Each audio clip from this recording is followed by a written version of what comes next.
So before we dive into the macromolecules, I wanted to take some time to review some basic chemical principles. So let's start at the atom.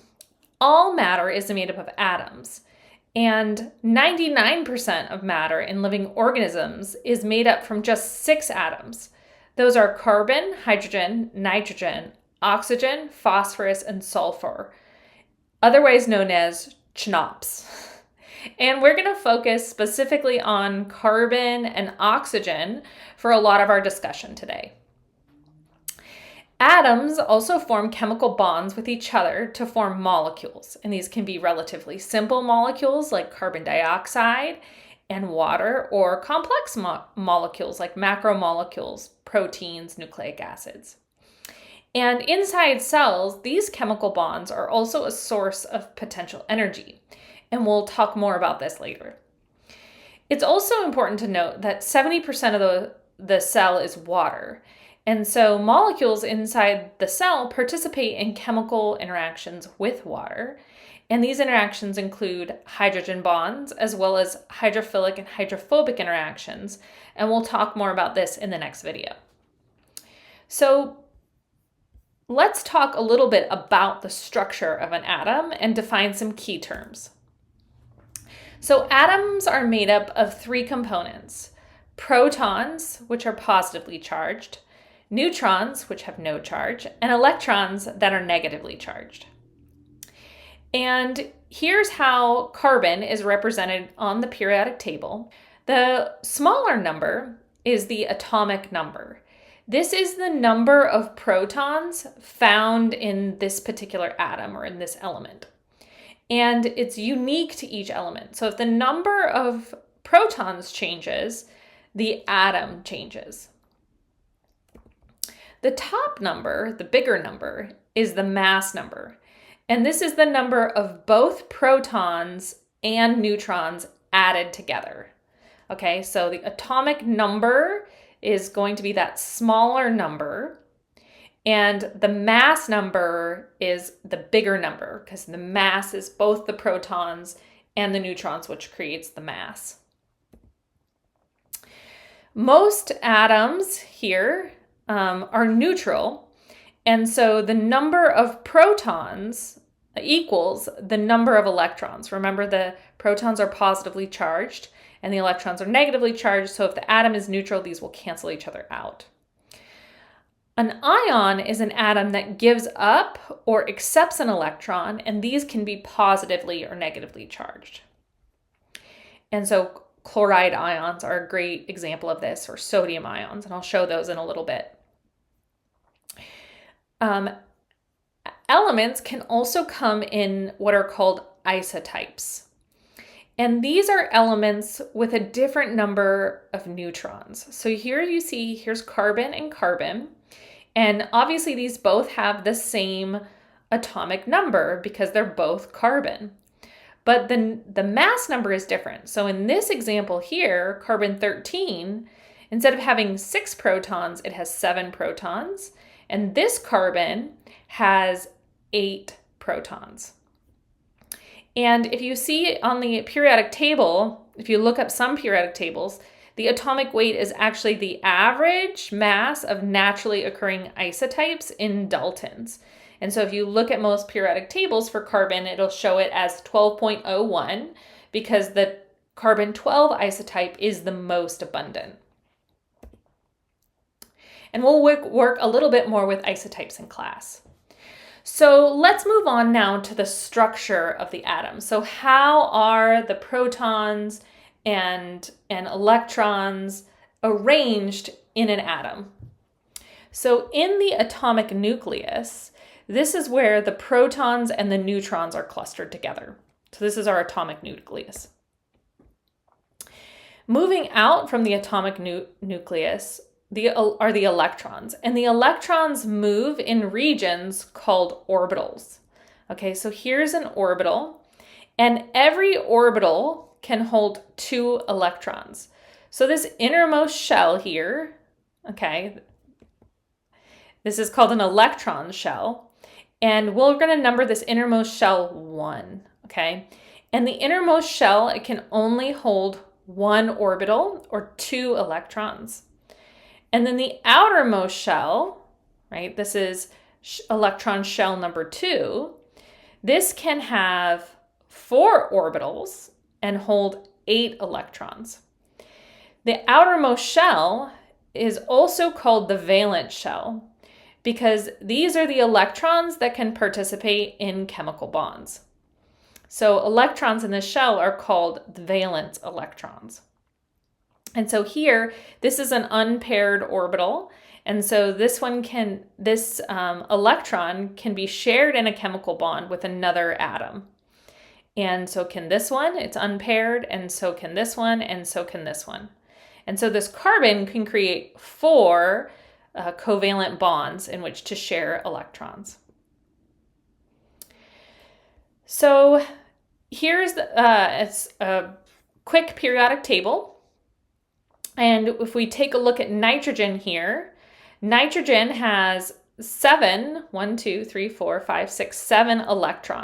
okay? And so this outermost shell, this is our valence shell, and you can see that this orbital here, it has 2 electrons in it, so it's full. But these other 3 electrons, their orbitals are not full, okay? And they can participate in chemical bonds. So the valence here is 3. So this nitrogen can participate in 3 chemical bonds.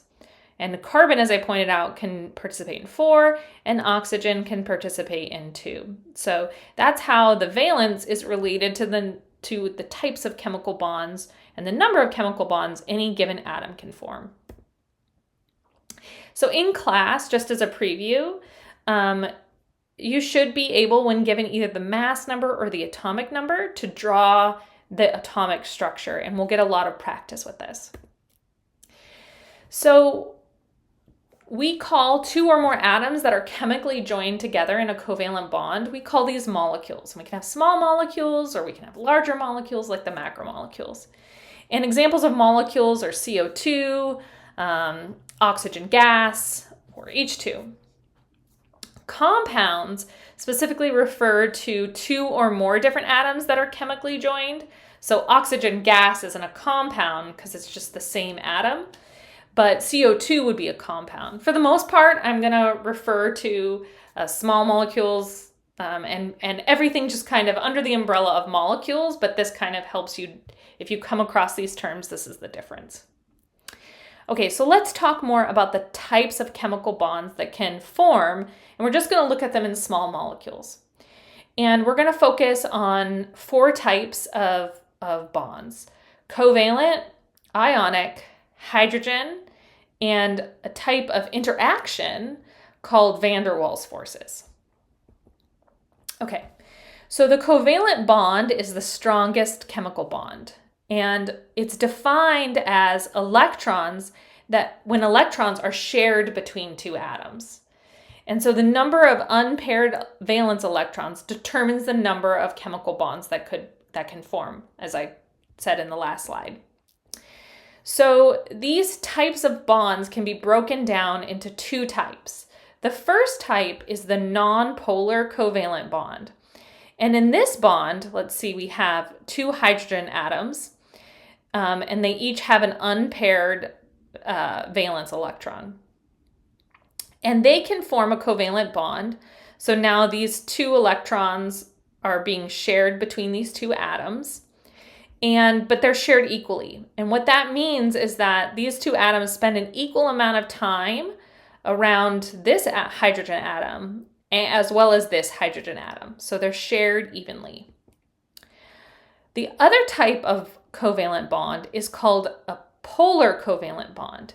And in this case, the electrons are shared unevenly. So they spend more time with another atom, meaning that atom kind of accumulates a partial negative charge. And this has to do with something called electronegativity. And this is the strength by which atoms pull electrons towards themselves. So just kind of as a way to remember this, I kind of think of polar bears stealing fish from a fish trap. Just to remember, polar bears are super strong and they're going to steal the electrons towards them. So only some atoms are electronegative. So the most electronegative atom is actually fluorine. And it is in the second row of the periodic table. And so that means that it has 2 electron shells in this second row. All of these atoms have 2 electron shells. But its valence shell is nearly complete. And so to be electronegative, the valence shell is close to the nucleus, so it's the second one, and it's nearly complete. Okay, and for these 2 up here, yes, it's close to the nucleus, but there's not enough electrons to really make them electronegative. So fluorine is the most electronegative. So it's at, and if you look at the periodic table, it's at the upper right of the periodic table. The next electronegative atom is oxygen. So if oxygen is in a chemical bond with, let's say, carbon, the oxygen is going to pull, it's the polar bear, it's going to be pulling that electron, that shared electron, closer to itself than to carbon. And then nitrogen comes next. So nitrogen's somewhat electronegative, and then carbon not really at all, or those other elements that are found in organic molecules. And so if those are in a chemical bond, like a carbon-carbon bond or a carbon-hydrogen bond, those are usually nonpolar. An example of a polar covalent bond is in water. So water is H2O, and so remember that oxygen can form 2 bonds, and so it can form a chemical bond with 2 hydrogens. And these shared electrons, they spend more time orbiting around oxygen, the oxygen atom, than they do spending their time going around the hydrogen atom. And this creates partial charges. So this makes the hydrogen atoms that are bound to the oxygen partially positive, and it makes the oxygen partially negative. So there's some positive and negative attractions, and this is going to influence the behavior of other molecules towards water because of these partial charges. Okay. So we've mostly been talking about single bonds. So we talked about water, and so this is the oxygen forms a single bond with 2 hydrogen molecules. Ammonia is another small molecule, NH3, in which the nitrogen forms single bonds with 3 hydrogens. And then methane is a gas where carbon forms 4 single bonds with hydrogen. But some molecules are also made up of double bonds. And so an example of this is CO2. And so here, carbon is sharing these 4 electrons. So a double bond, we're having these 4 electrons are being shared. And then here we have another double bond in which 4 electrons are shared between these atoms. And then for nitrogen, right, this can form a triple bond. And so in a triple bond, we have 6 electrons being shared between these 2 atoms. And so this is just some form single bonds, double bonds, or triple bonds, and it's just the number of electrons that are shared between the atoms. Okay, so moving on, those are covalent bonds, and those are very strong. The next bond, kind of moving up in strength, or moving down in strength, is the ionic bonds. So these are weaker chemical bonds than covalent bonds, and these are bonds between ions. So ions, as you'll recall, give up or accept electrons, and then they can interact with each other in a close chemical interaction. And so an example here is sodium. Sodium's on the 3rd row of the periodic table, so it has 3 electron shells, but the outermost shell only has 1 electron, and so it's not very stable, and so it's more likely to give up this electron so that it has a outer shell that's full. and then it has a positive charge. The sodium ion has a positive charge. Chloride is the opposite because it is nearly full. And so it has 3 electron shells, and this outermost shell is almost full. It's just missing one. And so it's very likely to pick up an electron, usually from sodium. And this makes it negatively charged because it has an extra electron relative to the number of protons.